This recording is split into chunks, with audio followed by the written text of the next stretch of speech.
Hi, welcome.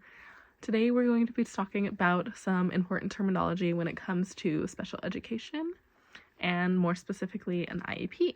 So we'll start there. An IEP is an individualized education program.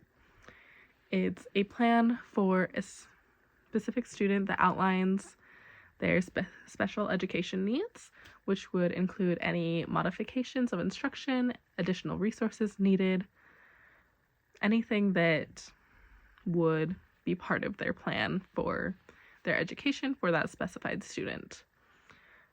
It is also a legal document. So let's talk about some things that would be included in an IEP, which would be supplementary aids and services, which are just support services to help a student learn in different environments, depending on the student.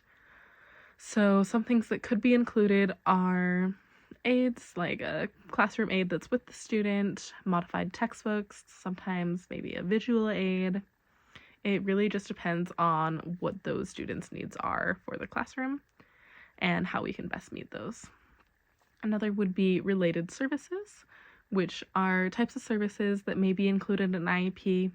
Again, it depends on a specific student, and it would be outlined in their IEP plan of what services they may need.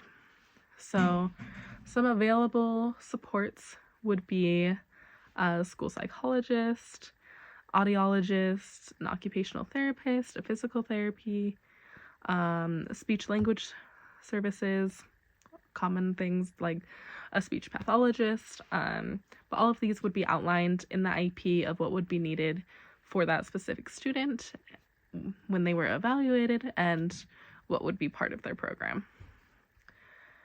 And we'll also talk about accommodations, which are just a change on how a student learns or completes assignments.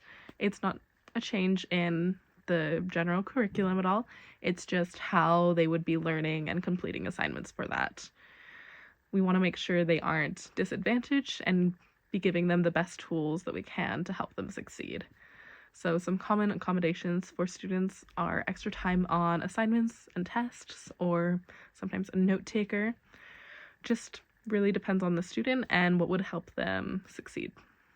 And lastly, we are going to also talk about an LRE, or what we would call a least restrictive environment, which, again, is exactly what it sounds. It's the best learning environment for a student. So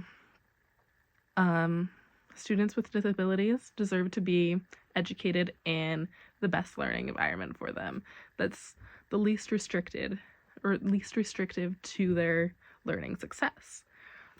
So it would depend by student what that would be, and they would be evaluated and placed in what environment would seem the best for them to make success, whether it be a general education classroom that would have students with an IEP or without an IEP, or perhaps they would learn best in a resource room or one-on-one with a special education teacher. So it would really depend on what the best environment for them would be to learn, and that can always be reevaluated and make sure that they're in the best place where they can succeed. And that's our really important thing, is we always want these students to exceed to the best of their ability. This is why we have an IEP and we have meetings like this. So all of you who would be interacting with this student, especially as parents, would be able to understand an IEP and how to help support that child best. So thank you all, and good night.